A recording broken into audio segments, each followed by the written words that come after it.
இந்திய வரலாறு சிந்து சமவெளி நாகரிகம். சிந்து சமவெளி நாகரிகம் ஒரு நகர நாகரிகம். சிந்து சமவெளி மக்களின் முக்கிய தொழில் வியாபாரம். சிந்து சமவெளி மக்களின் காலம் செம்புக்காலம். சிந்து சமவெளி நாகரிகத்தை கண்டறிந்தவர் ஜான் மார்ஷல்.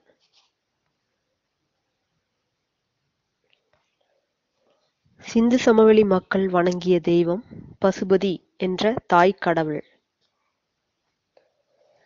சிந்து சமவெளி மக்கள் வீடுகளில் குளியலறை மற்றும் கழிப்பிடங்களை பயன்படுத்தினர். பாதாள சாக்கடை மூலமாக கழிவு நீரை வெளியேற்றினர். சிந்து சமவெளி மக்களின் வீடுகள் சுட்ட செங்கற்களால் கட்டப்பட்டன. சிந்து சமவெளி மக்கள் வணங்கிய மரம் போதி மரம்.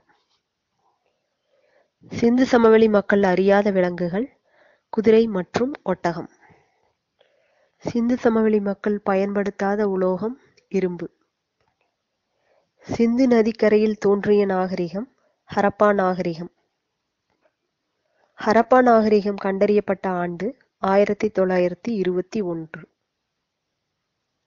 ஹரப்பா நாகரிகத்தின் காலம் கிமு 3250 முதல் கிமு 2750 வரை. ஹரப்பா நாகரிகம் காணப்பட்ட மாவட்டம் மான்ட்கோமெரி. பெரிய குளியல் குளம் கண்டுபிடிக்கப்பட்ட இடம் மொஹஞ்சதாரோ. மொஹஞ்சதாரோ நாகரிகம் காணப்பட்ட மாவட்டம் லார்கானா.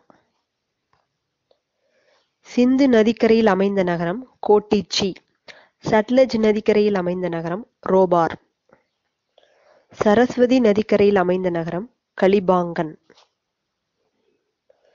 விவசாய தொழிலுக்கான அறிகுறி காணப்பட்ட இடம் கலிபாங்கன். போகாவார் நதிக்கரையில் அமைந்த நகரம் லோத்தல். மனிதனால் ஏற்படுத்தப்பட்ட முதல் துறைமுகம் லோத்தல்.